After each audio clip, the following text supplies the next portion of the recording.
ਦੋਸਤੋ ਪੰਜਾਬੀ ਟ੍ਰਿਬਿਊਨ ਦੇ ਰੋਜ਼ਾਨਾ ਪ੍ਰੋਗਰਾਮ ਵੇਲੇ ਦੀ ਗੱਲ ਵਿੱਚ ਤੁਹਾਡਾ ਸਵਾਗਤ ਹੈ। ਮੈਂ ਆਤਿਸ਼ ਗੁਪਤਾ ਤੁਹਾਡੇ ਸਾਹਮਣੇ ਹਾਜ਼ਰ ਹਾਂ ਤੇ ਅੱਜ ਅਸੀਂ ਗੱਲ ਕਰਾਂਗੇ ਲੋਕ ਬੇਹਾਲ ਆਪ ਸਰਕਾਰ ਸਰਦ ਰੁੱਤ ਸੈਸ਼ਨ ਤੋਂ ਭੱਜੀ। ਸਾਡੇ ਨਾਲ ਇਸ ਬਾਰੇ ਗੱਲਬਾਤ ਕਰਨ ਲਈ ਵਿਸ਼ੇਸ਼ ਤੌਰ ਤੇ ਹਾਜ਼ਰ ਨੇ ਸਾਡੇ ਸੀਨੀਅਰ ਪੱਤਰਕਾਰ ਸ਼੍ਰੀ ਚਰਨਜੀਤ ਜੀ। ਚਰਨਜੀਤ ਜੀ, ਤੁਹਾਡਾ ਬਹੁਤ ਬਹੁਤ ਸਵਾਗਤ ਹੈ ਜੀ। ਮਿਹਰਬਾਨੀ ਜੀ ਤੁਹਾਡੀ। ਚਰਨਜੀਤ ਜੀ, ਹਰਿਆਣਾ ਵਿਧਾਨ ਸਭਾ ਦਾ ਸੈਸ਼ਨ ਪਿਛਲੇ 2 ਦਿਨਾਂ ਤੋਂ ਲਗਾਤਾਰ ਚੱਲ ਰਿਹਾ ਹੈ। ਇਹ ਸਰਦ ਰੁੱਤ ਸੈਸ਼ਨ ਹੈ ਤੇ ਹਰਿਆਣਾ ਸਰਕਾਰ ਤਾਂ ਕਰ ਰਹੀ ਹੈ। ਜੇ ਗੱਲ ਕਰੀਏ ਪੰਜਾਬ ਸਰਕਾਰ ਦੀ, ਤਾਂ ਪੰਜਾਬ ਸਰਕਾਰ ਵੱਲੋਂ ਸਰਦ ਰੁੱਤ ਸੈਸ਼ਨ ਜਿਹੜਾ ਹੈ ਇਹ ਨਾ ਹੋਣ ਦੀ ਸੰਭਾਵਨਾ ਜਿਹੜਾ ਜਾਪ ਰਹੀ ਹੈ, ਕਿਉਂਕਿ ਸਾਲ ਖਤਮ ਹੋਣ ਕੰਢੇ ਪਹੁੰਚ ਚੁੱਕਾ ਹੈ ਤੇ ਹਾਲੇ ਤੱਕ ਸੈਸ਼ਨ ਦੀ ਕੋਈ ਗੱਲਬਾਤ ਵੀ ਨਹੀਂ ਹੈ। ਜੇ ਗੱਲ ਕਰੀਏ ਤਾਂ ਪੰਜਾਬ 'ਚ ਹਲੇ ਬਹੁਤ ਅਜਿਹੇ ਮੁੱਦੇ ਨੇ ਜਿਨ੍ਹਾਂ ਬਾਰੇ ਵਿਧਾਨ ਸਭਾ 'ਚ ਚਰਚਾ ਹੋਣੀ ਚਾਹੀਦੀ ਹੈ, ਜਿਨ੍ਹਾਂ ਦੇ ਕੋਈ ਨਤੀਜੇ ਕੱਢਣੇ ਚਾਹੀਦੇ ਆ, ਕੋਈ ਫੈਸਲੇ ਲਏ ਜਾਣੇ ਚਾਹੀਦੇ ਆ। ਪਰ ਆਪ ਸਰਕਾਰ ਜਿਹੜੀ ਸੈਸ਼ਨ ਕਰਵਾਉਣ ਲਈ ਤਿਆਰ ਨਹੀਂ ਹੈ, ਉਹ ਪਿੱਛੇ ਨੂੰ ਹਟਦੀ ਦਿਖ ਰਹੀ ਹੈ। ਅਸੀਂ ਜਾਣਨਾ ਚਾਹਾਂਗੇ ਇਹ ਸਰਦ ਰੁੱਤ ਸੈਸ਼ਨ ਦਾ ਕੀ ਮਾਇਨੇ ਹੁੰਦੇ ਨੇ। ਜੇ ਸਰਕਾਰ ਇਹ ਸੈਸ਼ਨ ਨਹੀਂ ਕਰਵਾਉਂਦੀ ਤਾਂ ਉਸਦੇ ਕੀ ਮਾਇਨੇ ਦੇਖਣ ਨੂੰ ਮਿਲਣਗੇ। ਦੇਖੋ, ਕੱਲਾ ਹਰਿਆਣਾ ਨਹੀਂ, ਇਹਨਾਂ ਦਿਨਾਂ ਦੇ ਵਿੱਚ ਤਕਰੀਬਨ ਸਾਰੀਆਂ, ਜਿਵੇਂ ਆਪਣਾ ਪਾਰਲੀਮੈਂਟ ਦਾ ਸੈਸ਼ਨ ਚੱਲਿਆ, ਇਹ ਤੋਂ ਇਲਾਵਾ ਅਸੈਂਬਲੀਆਂ ਦੇ ਵੀ ਸਰਦ ਰੁੱਤ ਦੇ ਜਿਹੜੇ ਸੈਸ਼ਨ ਹੈ ਇਹਨਾਂ ਦਿਨਾਂ ਦੇ ਵਿੱਚ ਹੁੰਦੇ ਨੇ ਜੀ। ਜਿਸ ਤਰ੍ਹਾਂ ਹਰਿਆਣੇ ਦਾ ਵੀ 3 ਦਿਨਾਂ ਦਾ ਸੈਸ਼ਨ ਚੱਲ ਰਿਹਾ ਹੈ, ਇਸੇ ਤਰ੍ਹਾਂ ਹੀ ਪੰਜਾਬ ਦੇ ਵਿੱਚ ਵੀ ਰੇਅਰ ਮੌਕੇ ਹੋਣਗੇ ਕਿ ਜਦੋਂ ਸਰਦ ਰੁੱਤ ਦਾ ਸੈਸ਼ਨ ਨਾ ਹੋਇਆ ਹੋਵੇ। ਮੋਸਟਲੀ ਸਰਦ ਰੁੱਤ ਦਾ ਸੈਸ਼ਨ ਹੈ ਜਿਹੜਾ ਹੁੰਦਾ ਹੈ। ਆਮ ਤੌਰ 'ਤੇ 1 ਸਾਲ ਦੇ ਵਿੱਚ 3 ਸੈਸ਼ਨ ਹੈ ਜਿਹੜੇ ਉਹ ਕੀਤੇ ਜਾਂਦੇ ਨੇ। ਇੱਕ ਬਜਟ ਸੈਸ਼ਨ, ਇੱਕ ਮੌਨਸੂਨ ਸੈਸ਼ਨ ਅਤੇ ਤੀਸਰਾ ਹੁੰਦਾ ਸਰਦ ਰੁੱਤ ਦਾ ਜਿਹੜਾ ਸੈਸ਼ਨ ਚੱਲਣਾ ਹੁੰਦਾ, ਜਿਹਦੀ ਆਪਾਂ ਕਹਿ ਰਹੇ ਹਾਂ ਕਿ ਇਸ ਵਾਰ ਜਿਹੜੀ ਆਮ ਆਦਮੀ ਪਾਰਟੀ ਦੀ ਸਰਕਾਰ ਹੈ ਉਹਨੂੰ ਸਕਿਪ ਕਰ ਰਹੀ ਹੈ। ਜੀ ਦੇਖੋ, ਭਾਰਤੀ ਸੰਸਦੀ ਪ੍ਰਣਾਲੀ ਦੀਆਂ ਜਿਹੜੀਆਂ ਪਰੰਪਰਾਵਾਂ ਨੇ ਉਹਨਾਂ 'ਚ ਬਹੁਤ ਸਾਰੀਆਂ ਖੂਬੀਆਂ ਨੇ, ਉਹਨਾਂ 'ਚ ਬਹੁਤ ਸਾਰੀ ਖੂਬਸੂਰਤੀ ਹੈ।